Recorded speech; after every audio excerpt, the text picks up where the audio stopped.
Welcome back to Florida Sportsman Project Dreamboat. Join us as the rigging crew works to customize and complete the 19-foot Cuda Craft project.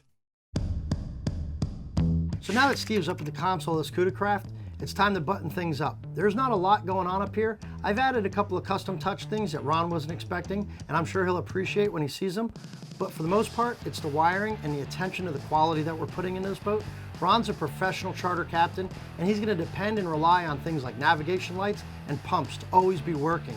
So we're using a quality Pacer tinned copper wire. This stuff's the best. It's the top of the line. Once he's done with that, we can move on, get this boat in the water, and sea trial.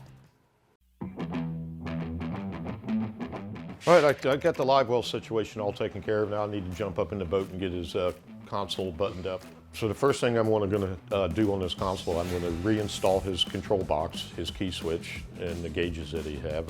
Usually like doing all my engine stuff first. That way it gives me a path for my wiring to run with. So get all that done. You got to double check your barnacle control box and make sure you got it hooked up correctly. You don't want the throttle on the shift side, and you don't want the shift side on the throttle side, which is real easy to determine. Just pop the counting off the engine, move the cable back and forth, figure out which one's which. Reinstalled all this stuff, and now I'm ready to move on to his little bit of wiring that he has in there for his switches, 3 switches.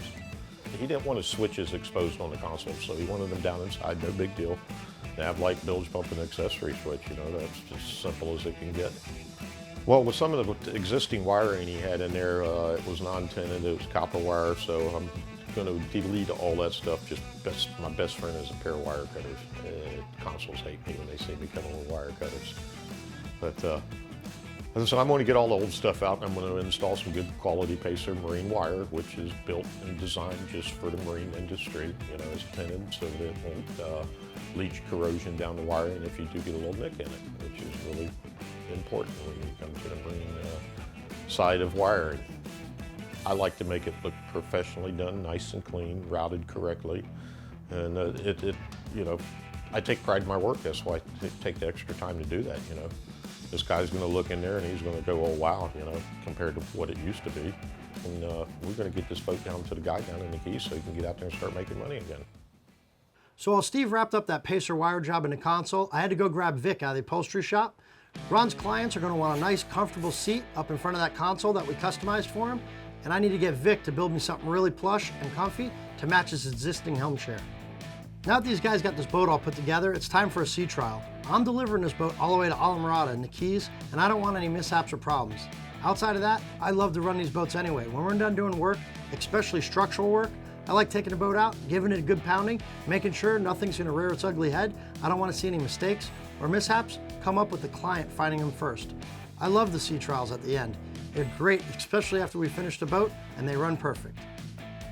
So just as I expected, running this Cuda Craft, after reattaching those stringers and putting everything together the right way, this boat rode incredibly. It was super stout and solid. It was a great ride. I couldn't imagine what this boat rode like before. This thing must have been all over the place. I took it through its trials, turning the wheels sharp from side to side, trimming the engine up and down, trying everything I could to make something happen wrong. Everything worked great.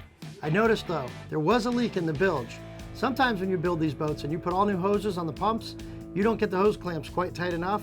So I'm gonna have to get this boat back to the shop, get Steve to tighten a couple of hose clamps. Other than that, I'm totally stoked about this boat, and I can't wait to get it down to the Keys and deliver it to Ron.